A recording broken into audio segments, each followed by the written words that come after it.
जब भी आज चाय पीते हैं तो क्या ध्यान आया है? उस छोटे से सफेद पैकेट पर बनी एक प्यारी सी बच्ची की तस्वीर। हाँ, वही पार्ले जी, जो दशकों से हर भारतीय की सुबह की पहली चाय का साथी रहा है। पर क्या आपने कभी सोचा है कि इस बिस्किट की शुरुआत कैसे हुई थी? कौन था वो जिसने अंग्रेजों के दौर में एक बिस्किट कंपनी खड़ी कर दी? और कैसे ये जी वाला बिस्किट भारत की पहचान बन गया? आज हम आपको बताएंगे पार्ले जी की वो कहानी जो सिर्फ बिस्किट की नहीं, बल्कि आजादी की सोच, घरेलू आत्मनिर्भरता और लीडरशिप विजन की मिसाल है। साल था 1929।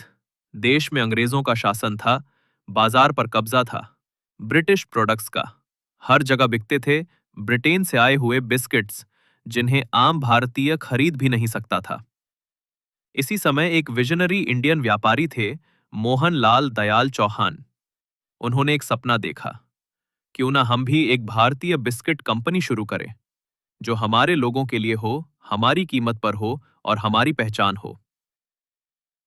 1938 में मुंबई के एक छोटे से उपनगर विले पार्ले में एक छोटी सी फैक्ट्री से शुरुआत हुई। नाम रखा गया पार्ले प्रोडक्ट्स, और वहीं से जन्म हुआ भारत के पहले मेड इन इंडिया बिस्किट का। गांधी जी के स्वदेशी आंदोलन ने पूरे देश को झकझोर दिया था। विदेशी छोड़ो, स्वदेशी अपनाओ, ये केवल नारा नहीं था, एक क्रांति थी। पार्ले प्रोडक्ट्स उसी आंदोलन की प्रेरणा से बना ब्रांड था। उनका मकसद था विदेशी ब्रांड्स की मोनोपोली को तोड़ना और भारतीयों को अफोर्डेबल और स्वदेशी बिस्किट देना। पर यह आसान नहीं था। ब्रिटिश ब्रांड्स के सामने टिकना मुश्किल था। इंफ्रास्ट्रक्चर नहीं था, टेक्नोलॉजी नहीं थी, पर थी इरादों की ताकत। असल में शुरुआत में इसका नाम सिर्फ पार्ले ग्लूको था, क्योंकि यह ग्लूकोज बिस्किट था जो बच्चों को एनर्जी देने के लिए बनाया गया था। पर 1980 के दशक में जैसे जैसे इसकी पॉपुलैरिटी बढ़ी, ब्रांड को छोटा, आसान और याद रखने लायक नाम चाहिए था। तभी नाम रखा गया पार्ले जी, जहां जी का मतलब था ग्लूको। और बाद में कंपनी ने इसे कहा जीनियस के लिए भी। अब बात करते हैं उस चेहरे की जिसे हर कोई जानता है, वो प्यारी बच्ची जो पार्ले जी के पैकेट पर दिखती है। तो आपको जानकर हैरानी होगी, उस बच्ची का नाम आज भी रहस्य है। कंपनी ने कभी आधिकारिक तौर पर खुलासा नहीं किया कि वो कौन है। कुछ लोग कहते हैं कि वो सुधा शिवपुरी थी, यानी बड़ी माँ, जो टीवी सीरियल में आई। कुछ कहते हैं वो एक आम बच्ची थी जिसकी तस्वीर एक आर्टिस्ट ने बनाई। लेकिन कंपनी ने हमेशा इस रहस्य को बनाए रखा, क्योंकि ब्रांड आइडेंटिटी उससे जुड़ चुकी थी। 1990s में जब भारत के आर्थिक हालात बदल रहे थे, तब पार्ले जी ने भी अपने आप को बदला नहीं, बल्कि स्थिरता दिखाई। कंपनी का विजन था affordable price, great taste and mass availability. Parle G उन कुछ बिस्किट्स में से था जो 1 रुपए में भी उपलब्ध था। बच्चों की जेब से लेकर मजदूर की थैली तक, हर किसी के लिए।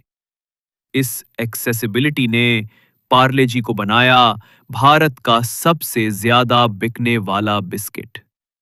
एक दौर ऐसा भी आया जब पार्ले जी ने Guinness Book of World Records में अपना नाम दर्ज करवाया as the world's largest selling biscuit brand by volume. Parle products के पीछे रही है चौहान फैमिली की दूरदर्शी सोच। जहां मोहन लाल दयाल ने इसकी नींव रखी, वहीं उनके बेटे और बाद की पीढ़ियों ने इस ब्रांड को लगातार आगे बढ़ाया।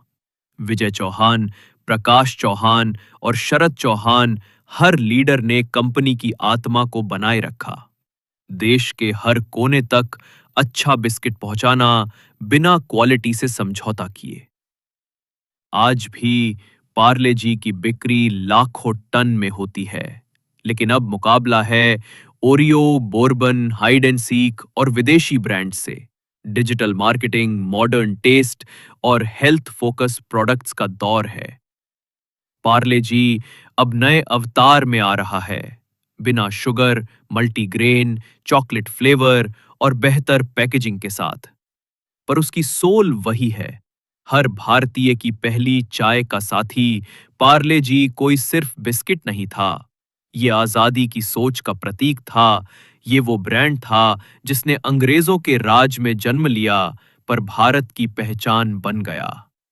इस ब्रांड के पीछे एक सोच थी, हर घर तक पहुंचे अच्छा, सस्ता और भारतीय बिस्किट। और शायद यही वजह है कि आज भी जब हम चाय की चुस्की लेते हैं तो हाथ अपने आप पार्ले जी के लिए बढ़ जाता है।